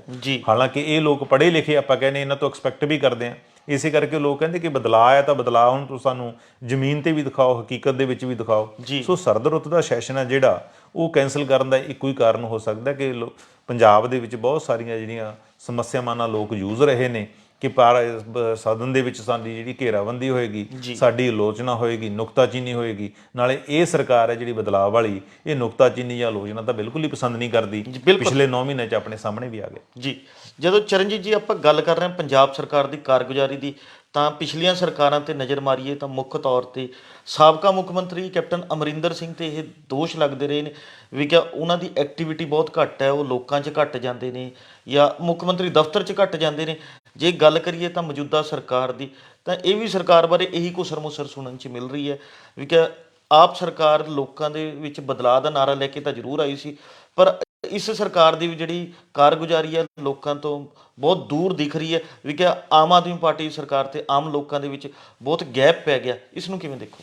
ਦੇਖੋ, ਤੁਹਾਡੀ ਗੱਲ ਬਿਲਕੁਲ ਠੀਕ ਹੈ ਕਿ ਇਹਨੂੰ ਆਮ ਲੋਕਾਂ ਦੀ ਸਰਕਾਰ ਕਿਹਾ ਜਾਂਦਾ ਹੈ ਕਿ ਕਾਮਨਰ ਦੀ ਗਵਰਨਮੈਂਟ ਹੈ, ਉਹਦੀ ਰੀਪ੍ਰਜੈਂਟ ਕਰਦੀ। ਵੈਸੇ ਤਾਂ ਸਾਰੀਆਂ ਸਰਕਾਰਾਂ ਲੋਕਾਂ ਨੂੰ ਰੀਪ੍ਰਜੈਂਟ ਕਰਦੀਆਂ ਹੁੰਦੀਆਂ ਨੇ, ਪਰ ਇਹਨਾਂ ਦੇ ਦਾਅਵੇ ਤੇ ਕਲੇਮ ਹੈ ਜਿਹੜੇ ਉਹ ਵੱਡੇ ਸੀਗੇ। ਪਰ ਹੁਣ ਜਦੋਂ ਅਸੀਂ 9 ਮਹੀਨਿਆਂ ਦੀ ਹਕੀਕਤ ਦੇਖਦੇ ਹਾਂ ਤਾਂ ਲੋਕਾਂ ਦੇ ਵਿੱਚ ਔਰ ਉਹਨਾਂ ਦੀ ਹਕੂਮਤ ਦੇ ਵਿੱਚ ਇੱਕ ਵੱਡਾ ਗੈਪ ਸਾਨੂੰ ਦਿਖਾਈ ਦੇਣ ਲੱਗਿਆ। ਤੁਹਾਡੀ ਗੱਲ ਬਿਲਕੁਲ ਠੀਕ ਹੈ ਕਿ ਜਦੋਂ ਕੈਪਟਨ ਅਮਰਿੰਦਰ ਸਿੰਘ ਸੀ ਸੈਕੰਡ ਪਾਰੀ ਦੇ ਵਿੱਚ 17 ਵਾਲੀ ਗਵਰਨਮੈਂਟ ਬਣੀ ਹੈ, ਤਾਂ ਉਹਨਾਂ ਨੇ ਆਪਣੀ ਗਵਰਨਮੈਂਟ ਹੈ ਜਿਹੜੀ ਸਿਸਮਾ ਫਾਰਮ ਹਾਊਸ ਹੈ ਉੱਥੋਂ ਚਲਾਉਣੀ ਸ਼ੁਰੂ ਕਰ ਦਿੱਤੀ ਸੀ ਕਿ ਲੋਕਾਂ ਨੂੰ ਉਹ ਮਿਲਦੇ ਨਹੀਂ ਸੀ। ਲੋਕਾਂ ਨੂੰ ਤਾਂ ਦੂਰ ਦੀ ਗੱਲ, ਆਪਾਂ ਖਬਰਾਂ ਵੀ ਕਵਰ ਕਰਦੇ ਰਹੇ ਹਾਂ ਕਿ ਉਹਨਾਂ ਦੇ ਵਿਧਾਇਕ ਜਾਂ ਮੰਤਰੀ ਤਰਸਦੇ ਰਹਿੰਦੇ ਸੀ ਕਿ ਸਾਡੀ ਮੀਟਿੰਗ ਹੋਵੇ। ਬਹੁਤ ਸਾਰੀ ਉਹਨਾਂ ਨੇ ਆਪਣੇ ਹਾਈ ਕਮਾਨ ਦੇ ਕੋਲੇ ਇਸ਼ੂ ਵੀ ਉਠਾਇਆ ਸੀਗਾ। ਇਸ ਤਰ੍ਹਾਂ ਦੇ ਹਾਲਾਤ ਸੀਗੇ। ਤਾਂ ਨਵੇਂ ਮੁੱਖ ਮੰਤਰੀ ਤੋਂ ਲੋਕ ਐਕਸਪੈਕਟ ਕਰਦੇ ਨੇ ਕਿ ਇਹਦੇ ਦਰਵਾਜ਼ੇ ਖੁੱਲੇ ਹੋਣੇ ਚਾਹੀਦੇ ਆ। ਹਾਲਾਂਕਿ ਇਹ ਗੱਲ ਤਾਂ ਕੈਪਟਨ ਅਮਰਿੰਦਰ ਸਿੰਘ ਵੀ ਕਹਿੰਦੇ ਸੀ ਕਿ ਮੇਰੇ ਦਰਵਾਜ਼ੇ ਆਮ ਜਨਤਾ ਲਈ ਖੁੱਲੇ ਨੇ, ਪਰ ਆਮ ਜਨਤਾ ਲਈ ਕਿੰਨੇ ਖੁੱਲੇ ਆਪਾਂ ਨੂੰ ਪਤਾ। ਉਹ ਗੈਪ ਵੱਧ ਗਿਆ ਸੀ, ਉਹ ਗੈਪ ਹੀ ਉਹਨਾਂ ਦੀ ਜਿਹੜੀ ਡਾਊਨਫਾਲ ਦਾ ਇੱਕ ਵੱਡਾ ਕਾਰਨ ਬਣ ਗਿਆ ਕਿ ਉਹਨਾਂ ਦਾ ਲੋਕਾਂ ਨਾਲ ਟੁੱਟ ਗਏ ਸੀ। ਜਿਹੜੀ ਬਿਊਰੋਕ੍ਰੇਸੀ ਜਾਂ ਪੋਲੀਟੀਸ਼ੀਅਨ ਹੈ, ਆਪਦੇ ਕੁਲੀਗਸ ਆ, ਉਹਨਾਂ ਨਾਲ ਟੁੱਟ ਗਏ ਸੀ। ਇਸ ਕਰਕੇ ਉਹਨਾਂ ਨੇ ਨਾ ਤਾਂ ਉਹ ਸਰਕਾਰੀ ਰਿਹਾਇਸ਼ ਤੇ ਆਏ ਇੱਥੇ ਚੰਡੀਗੜ੍ਹ ਦੇ ਵਿੱਚ ਰਹੇ, ਤੇ ਨਾ ਹੀ ਉਸ ਕਤਰੇ ਤੇ ਬਹੁਤਾ ਆਉਂਦੇ ਸੀਗੇ। ਇਸ ਤਰ੍ਹਾਂ ਹੁਣ ਨਵੀਂ ਸਰਕਾਰ ਤੋਂ ਲੋਕ ਐਕਸਪੈਕਟ ਕਰਦੇ ਸੀ ਕਿ ਇਹ ਲੋਕਾਂ 'ਚ ਵਿਚਰਨਗੇ, ਪਰ ਆਮ ਲੋਕਾਂ ਦੇ ਵਿੱਚ ਇਹ ਜਿਹੜੀ ਘੁਸਰ ਮਿਸਰ ਹੋਣੀ ਸ਼ੁਰੂ ਹੋ ਗਈ, ਜਾਂ ਜਿਹਨੂੰ ਕਹਿੰਦੇ ਨੇ ਖੁੰਡ ਚਰਚਾ ਸ਼ੁਰੂ ਹੋ ਗਈ ਹੈ ਕਿ ਜਿਹੜੇ ਮੌਜੂਦਾ ਮੁੱਖ ਮੰਤਰੀ ਹੈ ਉਹ ਵੀ ਸਕੱਤਰੇ ਤੇ ਬਹੁਤ ਘੱਟ ਗੇੜਾ ਮਾਰਦੇ ਨੇ। ਲੋਕ ਤਾਂ ਐਕਸਪੈਕਟ ਕਰਦੇ ਸੀ ਕਿ ਲੋਕਾਂ ਦਾ ਮੁੱਖ ਮੰਤਰੀ ਹੈ ਉਹ ਲੋਕਾਂ ਦੇ ਵਿੱਚ ਹੀ ਬੈਠੇਗਾ। ਬਿਲਕੁਲ ਠੀਕ ਹੈ, ਉਹਨਾਂ ਦਾ ਲੋਕਾਂ ਨਾਲੋਂ ਗੈਪ ਵੀ ਬਣਦਾ ਜਾ ਰਿਹਾ। ਜਿਸ ਤਰ੍ਹਾਂ ਮੋਸਟਲੀ ਛੋਟੇ ਟ੍ਰਿਪ ਲਾਉਂਦੇ ਨੇ, ਜਿਵੇਂ ਮੰਨ ਲਓ ਪੰਜਾਬੀ ਯੂਨੀਵਰਸਿਟੀ ਗਏ ਜਾਂ ਰੋਪੜ ਥਰਮਲ ਗਏ, ਉੱਥੇ ਵੀ ਚੌਪਰ ਤੇ ਗਏ ਨੇ। ਬਿਲਕੁਲ ਹੈ ਨਾ, ਉਹਨਾਂ ਤੇ ਵੀ ਕਿਤੇ ਨਾ ਕਿਤੇ ਇਹ ਉਂਗਲਾਂ ਉੱਠਣੀਆਂ ਸ਼ੁਰੂ ਹੋ ਗਈਆਂ ਨੇ। ਹਾਲਾਂਕਿ ਉਹਨਾਂ ਦਾ ਕਾਰ ਵਿਹਾਰ ਆਮ ਲੋਕਾਂ ਵਰਗਾ ਹੈ। ਉਹ ਕਲੇਮ ਵੀ ਕਰਦੇ ਆ ਕਿ ਮੈਂ ਤਾਂ ਲੋਕਾਂ 'ਚੋਂ ਆਇਆ ਹੋਇਆ, ਲੋਕਾਂ ਨੂੰ ਮਿਲਣ ਦੇ ਵਿੱਚ ਉਨੀ ਸ਼ਿੱਦਤ ਨਾਲ ਮਿਲਦੇ ਨੇ, ਪਰ ਉਹਨਾਂ ਦਾ ਗੈਪ ਹੈ ਜਿਹੜਾ ਪਿਛਲੇ ਟਾਈਮ ਦੇ ਵਿੱਚ ਮਹਿਸੂਸ ਕਰਦੇ ਨੇ ਲੋਕ ਕਿ ਉਹ ਗੈਪ ਬਣ ਗਿਆ। ਈਵਨ ਬਿਊਰੋਕਰੇਟ ਹੈ, ਜਿਹੜੇ ਸੀਨੀਅਰ ਬਿਊਰੋਕਰੇਟ ਹੈ, ਉਹ ਵੀ ਕਹਿੰਦੇ ਕਿ ਸਾਡੀ ਮਹੀਨੇ ਮਹੀਨੇ ਬਾਅਦ ਗੱਲ ਹੁੰਦੀ ਹੈ ਜੀ। ਤਾਂ ਇਹ ਗੈਪ ਘਟਾਉਣਾ ਪਏਗਾ, ਕਿਉਂਕਿ ਕਿਸੇ ਵੀ ਸੂਬੇ ਦਾ ਜਿਹੜਾ ਮੁੱਖ ਮੰਤਰੀ ਹੈ ਉਹ ਇੱਕ ਰੋਲ ਮਾਡਲ ਹੁੰਦਾ ਸੂਬੇ ਦਾ। ਜੀ ਬਿਲਕੁਲ। ਹਨਾ, ਜਿਸ ਤਰ੍ਹਾਂ ਉਹ ਆਦਰਸ਼ ਸਿਰਜ ਲੇਗਾ ਉਸ ਤਰ੍ਹਾਂ ਦੇ ਲੋਕ ਅੱਗੇ ਬਣਨਗੇ। ਉਹ ਤੋਂ ਹੀ ਸਾਰਾ ਝਲਕਾਰਾ ਪੈਂਦਾ ਹੈ ਸਟੇਟ ਦਾ ਕਿ ਸਰਕਾਰ ਕਿਸ ਕਿਸਮ ਦੀ ਹੈ, ਹਕੂਮਤ ਕਿਸ ਕਿਸਮ ਦੀ ਹੈ। ਤੁਸੀਂ ਦੇਖਿਆ ਹੋਵੇਗਾ ਕਿ ਜਦੋਂ ਬੇਅੰਤ ਸਿੰਘ ਮੁੱਖ ਮੰਤਰੀ ਸੀ ਜੀ, ਤਾਂ ਉਹਨਾਂ ਬਾਰੇ ਇਹ ਕਹਿੰਦੇ ਸੀ ਕਿ ਰਾਤ ਨੂੰ 11-11 ਵਜੇ ਤੱਕ ਲੋਕਾਂ ਨੂੰ ਅਵੇਲੇਬਲ ਹੁੰਦੇ ਸੀ, ਬਿਲਕੁਲ ਐਕਸੈਸਿਬਲ ਹੁੰਦੇ ਸੀ। ਮੈਂ ਖੁਦ ਵੀ ਇੱਕ ਵਾਰੀ ਆਪਣੀ ਐਪਲੀਕੇਸ਼ਨ ਲੈ ਕੇ ਉਹਨੇ ਦਰਬਾਰ 'ਚ ਹਾਜ਼ਰ ਹੋਇਆ ਸੀਗਾ। ਇਹ ਗੱਲਾਂ 93-94 ਦੀਆਂ ਹੈਗੀਆਂ ਨੇ। ਉਹ ਮਾਰਨਿੰਗ ਟਾਈਮ ਆਪਣੇ ਰਿਹਾਇਸ਼ ਦੇ ਉੱਪਰ ਇੱਕ ਲੋਕ ਉੱਥੇ ਮਿਲਣ ਆਉਂਦੇ ਸੀ ਤਾਂ ਉਹਨਾਂ ਨੂੰ ਖੁਦ ਆ ਕੇ ਮਿਲਦੇ ਸੀਗੇ, ਉਹਨਾਂ ਤੋਂ ਐਪਲੀਕੇਸ਼ਨਾਂ ਰਿਸੀਵ ਕਰਦੇ ਸੀ। ਇਹ ਵੀ ਇੱਕ ਬਹੁਤ ਵੱਡੀ ਗੱਲ ਹੁੰਦੀ ਹੈ, ਕਿਉਂਕਿ ਆਮ ਲੋਕ ਜਿਹੜਾ ਪੀੜਤ ਹੁੰਦਾ, ਵਿਕਟਮ ਹੁੰਦਾ, ਉਹਨੂੰ ਲੱਗਦਾ ਹੁੰਦਾ ਕਿ ਜੇ ਮੈਂ ਆਪਣੀ ਗੱਲ ਮੁੱਖ ਮੰਤਰੀ ਨੂੰ ਸੁਣਾ ਲਾਂਗਾ ਉਹਦਾ ਅੱਧਾ ਦੁੱਖ ਵੈਸੇ ਹੀ ਘਟ ਜਾਂਦਾ ਤੇ ਉਹ ਤੇ ਕਾਰਵਾਈ ਹੋਣੀ ਵੀ ਤਕਰੀਬਨ ਤੈਅ ਹੁੰਦੀ ਹੈ ਜੀ। ਇਸ ਤਰ੍ਹਾਂ ਪ੍ਰਕਾਸ਼ ਸਿੰਘ ਬਾਦਲ ਬਾਰੇ ਵੀ ਇਹੀ ਕਹਿੰਦਾ ਕਿ ਉਹ ਲੋਕਾਂ ਦੀ ਪਹੁੰਚ ਦੇ ਵਿੱਚ ਹੈਗੇ ਨੇ। ਇਹ ਗੱਲ ਤਾਂ ਹੁਣ ਆਮ ਚੱਲ ਪਈ ਹੈ ਕਿ ਐਕਸੈਸਿਬਲ ਸੀ ਉਹ, ਉਹਨਾਂ ਨੂੰ ਕੋਈ ਵੀ ਜਥੇਦਾਰ ਹੈ ਜਿਹੜਾ ਜਾਂ ਕੋਈ ਵੀ ਵਿਅਕਤੀ ਉਹਨਾਂ ਤੱਕ ਜਿਹੜੀ ਪਹੁੰਚ ਬਣਾਉਣੀ ਸੌਖੀ ਸੀ। ਬਿਲਕੁਲ। ਸੋ ਇਹ ਨਵੀਂ ਜਿਹੜੀ ਗਵਰਨਮੈਂਟ ਹੈ ਜਾਂ ਇਹਨਾਂ ਦੇ ਨੇਤਾ ਨੇ ਜਾਂ ਗਵਰਨਮੈਂਟ ਨੂੰ ਲੀਡ ਕਰਨ ਵਾਲੇ, ਚਲਾਉਣ ਵਾਲੇ ਨੇ, ਉਹਨਾਂ ਦੀ ਕਿਤੇ ਨਾ ਕਿਤੇ ਹੁਣ ਇਹ ਆਮ ਲੋਕਾਂ ਦੇ ਵਿੱਚ ਗੱਲ ਹੈ ਜਿਹੜੀ ਚੱਲ ਪਈ ਹੈ ਕਿ ਉਹਨਾਂ ਦੀ ਜਿਹੜੀ ਦੂਰੀ ਬਣ ਰਹੀ ਹੈ। ਹਾਲਾਂਕਿ ਮੁੱਖ ਮੰਤਰੀ ਭਗਵੰਤ ਮਾਨ ਨੇ ਤਾਂ ਇਹ ਕਿਹਾ ਸੀਗਾ ਕਿ ਸਾਡੀ ਸਰਕਾਰ ਪਿੰਡਾਂ ਦੀਆਂ ਸੱਥਾਂ 'ਚੋਂ ਚੱਲੇਗੀ। ਜੀ ਬਿਲਕੁਲ। ਪਰ ਉਹ ਵੀ ਸਾਡੇ ਹਜੇ ਗਰਾਊਂਡ ਤੇ ਕਿਤੇ ਨਜ਼ਰ ਨਹੀਂ ਆਇਆ। ਇਸ ਤਰ੍ਹਾਂ ਇਹਨਾਂ ਨੇ ਕਿਹਾ ਸੀ ਕਿ ਅਸੀਂ ਹਰ ਜ਼ਿਲ੍ਹੇ ਦੇ ਵਿੱਚ ਮੁੱਖ ਮੰਤਰੀਆਂ ਦੇ ਦਫ਼ਤਰ ਬਣਾਵਾਂਗੇ। ਸੋ ਜਦੋਂ ਇਹ ਰਾਬਤਾ ਘਟ ਜਾਂਦਾ, ਜਦੋਂ ਸੰਵਾਦ ਟੁੱਟ ਜਾਂਦਾ ਹੈ ਸਰਕਾਰ ਦਾ ਲੋਕਾਂ ਦਾ, ਆਮ ਸੁਸਾਇਟੀ ਦੇ ਵਿੱਚ ਵੀ ਦੇਖਦੇ ਰਹੇ ਹਾਂ ਅਸੀਂ ਮੁੱਢ ਕਦੀਮ ਤੋਂ ਸਮਾਜ ਦੇ ਵਿੱਚ, ਸੂਬਿਆਂ ਦੇ ਵਿੱਚ ਲੜਾਈ ਝਗੜੇ ਤਾਂ ਮੌਜੂਦ ਹੀ ਰਹੇ ਹੈ, ਕੰਟਰੋਵਰਸੀਆਂ ਮੌਜੂਦ ਰਹੀਆਂ ਨੇ, ਤਾਂ ਉਹਨਾਂ ਦੇ ਹੱਲ ਹੈ ਜਿਹੜੇ ਮੋਸਟਲੀ ਉਹ ਸੰਵਾਦ ਰਾਹੀਂ ਜਾਂ ਗੱਲਬਾਤ ਰਾਹੀਂ ਹੁੰਦੇ ਰਹੇ ਨੇ। ਇਸ ਕਰਕੇ ਇਹ ਸਰਕਾਰ ਹੈ ਜਿਹੜੀ ਗੱਲਬਾਤ ਦੇ ਪਲੇਟਫਾਰਮ ਤੋਂ ਉਸ ਤਰ੍ਹਾਂ ਨਵਾਂ ਪਲੇਟਫਾਰਮ ਖੜਾ ਨਹੀਂ ਕਰ ਸਕੀ ਜੀ, ਮਜ਼ਬੂਤ ਪਲੇਟਫਾਰਮ ਕਿ ਲੋਕਾਂ ਨੇ ਇੱਕ ਗੱਲਬਾਤ ਹੋਵੇ। ਹੁਣ ਕੀ ਹੈ ਕਿ ਬਹੁਤੇ ਲੋਕ ਜਿਸ ਤਰ੍ਹਾਂ ਪਹਿਲਾਂ ਕਹਿੰਦੇ ਸੀ ਉਸੇ ਤਰ੍ਹਾਂ ਹੁਣ ਵੀ ਜਿਹੜੇ ਟੈਂਕੀਆਂ ਤੇ ਚੜ੍ਹਦੇ ਮੁਜ਼ਾਹਰੇ ਕਰਦੇ ਨੇ ਉਹ ਇਹ ਨਹੀਂ ਕਹਿੰਦੇ ਕਿ ਸਾਡੀਆਂ ਮੰਗਾਂ ਪ੍ਰਵਾਨ ਕੀਤੀਆਂ ਜਾਣ, ਉਹ ਕਹਿਣਗੇ ਮੁੱਖ ਮੰਤਰੀ ਨਾਲ ਸਾਡੀ ਮੁਲਾਕਾਤ ਕਰਾ ਦਿੱਤੀ ਜਾਵੇ। ਪਿੱਛੇ ਮਜ਼ਦੂਰ ਧਿਰਾਂ ਨਾਲ ਇਹਨਾਂ ਨੇ ਜਿਹੜੇ ਲਾਠੀ ਚਾਰਜ ਵੀ ਹੋਇਆ ਸੀ ਸੰਗਰੂਰ ਦੇ ਵਿੱਚ, ਉਹਨਾਂ 8 ਮਜ਼ਦੂਰ ਧਿਰਾਂ ਨੂੰ ਇਹਨਾਂ ਨੇ ਕਿਹਾ ਕਿ ਤੁਹਾਡੀ ਮੁੱਖ ਮੰਤਰੀ ਨਾਲ ਮੀਟਿੰਗ ਕਰਾ ਦਿੰਦੇ ਆ। ਉਹ ਜਦੋਂ ਮੀਟਿੰਗ ਕਰਨ ਆਏ ਅੱਗੇ ਕੈਬਨਿਟ ਸਬ ਕਮੇਟੀ ਬੈਠੀ 3 ਮੈਂਬਰ ਜੀ, ਉਹ ਕਹਿੰਦੇ ਇਸ ਤੁਹਾਡੇ ਨਾਲ ਤਾਂ ਕਰਨੀ ਜੀ, ਤੁਸੀਂ ਵਾਅਦਾ ਕੀਤਾ ਇਸ ਤਾਂ ਮੁੱਖ ਮੰਤਰੀ ਨੂੰ ਆਪਣੀ ਗੱਲ ਸੁਣਾਉਣੀ ਹੈ। ਬਾਅਦ 'ਚ ਇਹ ਗੱਲ ਸਾਹਮਣੇ ਆਈ ਆ ਕਿ ਸਾਡੇ ਚੀਫ ਸੈਕਟਰੀ ਨੇ ਇੱਕ 3 ਮੈਂਬਰੀ ਕੈਬਨਿਟ ਸਬ ਕਮੇਟੀ ਬਣਾਤੀ ਕਿ ਉਹਦੇ ਥੱਲੇ ਬਣਾ ਦਿੱਤੇ ਕਿ ਆਹ ਜਿਹੜੀ ਯੂਨੀਅਨਾਂ ਨੇ ਇਹਨਾਂ ਦੇ ਮਸਲੇ ਕੈਬਨਿਟ ਸੁਣੇਗੀ ਜੀ। ਜੇ ਉਹਨਾਂ ਯੂਨੀਅਨਾਂ ਨੇ ਮਸਲੇ ਕੈਬਨਿਟ ਨੂੰ ਸੁਣਾਉਣੇ ਆ, ਵਜ਼ੀਰਾਂ ਨੂੰ ਸੁਣਾਉਣੇ ਆ, ਉਹ ਵੈਸੇ ਵੀ ਸੁਣਾ ਸਕਦੇ ਨੇ। ਬਿਲਕੁਲ, ਉਹਨਾਂ ਦੀ ਪਹੁੰਚ ਤਾਂ ਉਹ ਚਾਹੁੰਦੇ ਸੀ ਕਿ ਸਾਡੀ ਸਿੱਧੀ ਡਾਇਰੈਕਟ ਮੁੱਖ ਮੰਤਰੀ ਨਾਲ ਗੱਲ ਹੋਵੇ ਜੀ। ਸੋ ਉਹ ਗੱਲਬਾਤ ਹੈ ਜਿਹੜੀ ਟੁੱਟੀ ਹੈਗੀ ਹੈ। ਹਾਲਾਂਕਿ ਅਸੀਂ ਕਹਿੰਦੇ ਕਿ ਸਾਡੀਆਂ ਗੁਰੂਆਂ ਪੀਰਾਂ ਦੀ ਧਰਤੀ ਹੈਗੀ ਹੈ, ਬਾਬੇ ਨਾਨਕ ਦੀ ਗੱਲ ਕਰਦੇ ਆ ਜਾਂ ਗੁਰਬਾਣੀ ਦੀ ਜਿਹੜੀ ਮਹਾਨ ਪਰੰਪਰਾ ਹੈ ਗੋਸ਼ਟੀਆਂ ਦੀ, ਉਹਦੀ ਗੱਲ ਕਰਦੇ ਆ, ਪਰ ਅਸੀਂ ਗੋਸ਼ਟੀ ਤੋਂ ਭੱਜ ਰਹੇ ਹਾਂ, ਸੰਵਾਦ ਤੋਂ ਭੱਜ ਰਹੇ ਹਾਂ। ਹਾਲਾਂਕਿ ਜਿਹੜੇ ਬਹੁਤ ਸਾਰੇ ਵਿਵਾਦ ਹੈ ਉਹ ਸੰਵਾਦ ਨਾਲ ਹੀ ਹੱਲ ਹੋ ਸਕਦੇ ਨੇ ਜੀ। ਇਸੇ ਕਰਕੇ ਸਰਕਾਰ ਅੱਜ ਜੀਰਾ ਫੈਕਟਰੀ ਦਾ ਮਸਲਾ ਹੈਗਾ ਸੀ, ਕਹਿੰਦੇ ਆ ਅੱਜ ਪੀਕ ਤੇ ਚਲਾ ਗਿਆ। ਬਿਲਕੁਲ, ਕਿੰਨੇ ਲੋਕ ਉੱਥੇ ਅੱਜ ਰਕੇਸ਼ ਟਕੈਤ ਵੀ ਆਏ ਨੇ, ਸਾਰੇ ਪਿੰਡਾਂ 'ਚੋਂ ਲੋਕ ਚੱਲਣੇ ਸ਼ੁਰੂ ਹੋ ਗਏ ਨੇ। ਉਹ ਕਿਉਂ ਨੌਬਤ ਆਈ? ਕਿਉਂਕਿ ਉਹਨਾਂ ਲੋਕਾਂ ਨਾਲ ਸ਼ੁਰੂ ਦੇ ਵਿੱਚ ਸਾਡੀ ਸਰਕਾਰ ਨੇ ਸੰਵਾਦ ਕੀਤਾ ਹੀ ਨਹੀਂ ਜੀ। ਤੇ ਜਦੋਂ ਸੰਵਾਦ ਟੁੱਟ ਜਾਂਦਾ ਹੈ, ਸੈਂਟਰ ਦੇ ਵਿੱਚ ਕੀ ਹੋਇਆ ਸੀਗਾ?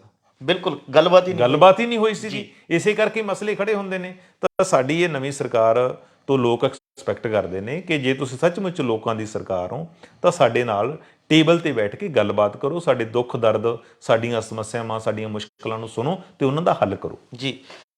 ਚਰਨਜੀਤ ਜੀ, ਪੰਜਾਬ ਸਰਕਾਰ ਵੱਲੋਂ ਪਿਛਲੇ ਦਿਨੀ ਸਾਰੇ ਸਰਕਾਰੀ ਸਕੂਲਾਂ 'ਚ ਪੀਟੀਐਮ ਕਰਵਾਈ ਗਈ ਤੇ ਉਸ ਪੀਟੀਐਮ ਦਾ ਜ਼ੋਰ ਸ਼ੋਰ ਨਾਲ ਪ੍ਰਚਾਰ ਵੀ ਹੋਇਆ। ਪਰ ਇਸ ਦੇ ਨਾਲ ਹੀ ਗੱਲ ਕਰੀਏ, ਸਰਕਾਰ ਪੀਟੀਐਮ ਨੂੰ ਤਾਂ ਪ੍ਰਚਾਰ ਰਹੀ ਹੈ, ਪਰ ਦੂਜੇ ਪਾਸੇ ਦਸੰਬਰ ਦਾ ਮਹੀਨਾ, ਪੋਹ ਦਾ ਮਹੀਨਾ ਚੱਲ ਰਿਹਾ, ਉਹ ਵੀ ਦਸੰਬਰ ਖਤਮ ਹੋਣ ਸਿਰ ਪਹੁੰਚ ਚੁੱਕਿਆ। ਹਾਲੇ ਤੱਕ ਸਕੂਲਾਂ 'ਚ ਵਿਦਿਆਰਥੀਆਂ ਨੂੰ ਵਰਦੀਆਂ ਤੱਕ ਨਹੀਂ ਮਿਲੀਆਂ। ਇਸ ਨੂੰ ਕਿਵੇਂ ਦੇਖੋਗੇ ਵੀ ਕਿ ਇੱਕ ਪਾਸੇ ਤਾਂ ਪੀਟੀਐਮ ਦਾ ਪ੍ਰਚਾਰ ਹੋ ਰਿਹਾ, ਦੂਜੇ ਪਾਸੇ ਬੱਚੇ ਠੰਡ 'ਚ ਮਰਨ ਲਈ ਮਜਬੂਰ ਹੋ ਰਹੇ ਨੇ, ਠੰਡ 'ਚ ਸਕੂਲਾਂ 'ਚ ਜਾ ਰਹੇ ਨੇ, ਇਸ ਨੂੰ ਕਿਵੇਂ ਦੇਖੋਗੇ? ਅਸਲ 'ਚ ਤਾਂ ਇਸ ਸਰਕਾਰ ਬਾਰੇ ਲੋਕਾਂ ਦੇ ਵਿੱਚ ਇੱਕ ਨਾ ਪਰਸੈਪਸ਼ਨ ਬਣ ਗਈ ਕਿ ਇਹ ਅਸਲ 'ਚ ਪ੍ਰਚਾਰ ਵਾਲੀ ਸਰਕਾਰ ਹੈ ਜੀ, ਹੈ ਨਾ।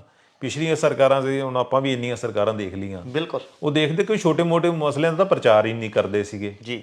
ਤੇ ਇਹ ਸਰਕਾਰ ਹੈ ਜਿਹੜੀ ਕੋਈ ਮੌਕਾ ਖੁੰਝਣ ਨਹੀਂ ਦਿੰਦੀ ਕਿ ਪ੍ਰਚਾਰ ਕਰਨ ਨੂੰ ਜੀ। ਹੁਣ ਤੁਸੀਂ ਪੀਟੀਐਮ ਦੀ ਗੱਲ ਕੀਤੀ ਹੈ, ਜਿਸ ਤਰ੍ਹਾਂ ਹੁਣ ਪੀਟੀਐਮ ਜਦੋਂ ਕ੍ਰਿਸ਼ਨ ਕੁਮਾਰ ਸੈਕਟਰੀ ਸੀ, ਉਹਨਾਂ ਦੇ ਸੈਕਟਰੀ ਬਣਨ ਤੋਂ 2 ਸਾਲ ਪਹਿਲਾਂ ਦੀ ਇਹ ਪਰੰਪਰਾ ਜਿਹੜੀ ਸਰਕਾਰੀ ਸਕੂਲਾਂ 'ਚ ਚੱਲੀ, ਜਿਸ ਤਰ੍ਹਾਂ ਪ੍ਰਾਈਵੇਟ ਸਕੂਲਾਂ 'ਚ ਚੱਲਦੀ ਹੈਗੀ ਹੈ, ਪੀਟੀਐਮ ਹੁੰਦੀ ਹੈ। ਕ੍ਰਿਸ਼ਨ ਕੁਮਾਰ ਤਾਂ ਬਲਕਿ ਬਹੁਤ ਸਖਤ ਸਨ, ਬਿਲਕੁਲ ਉਹ ਤਾਂ ਰੈਗੂਲਰ ਮੀਟਿੰਗਾਂ ਕਰਦੇ ਸੀ, ਫਾਲੋ ਅਪ ਕਰਦੇ ਸੀ, ਔਰ ਪੀਟੀਐਮ ਬੜੀ ਸਫਲ ਹੁੰਦੀ ਰਹੀ ਹੈ। ਹਟਾਉਂਦੀ ਹੁੰਦੀ ਸੀ ਕਿ ਇੰਨੇ ਮਾਪੇ ਆਏ ਜੀ। ਪਰ ਇਹਨਾਂ ਸਰਕਾਰ ਲੱਗੇ ਕਿ ਪੀਟੀਐਮ ਦਾ ਵੀ ਫਾਇਦਾ ਲਿਆ ਜਾਵੇ, 86 ਲਿਆ ਜਾਵੇ।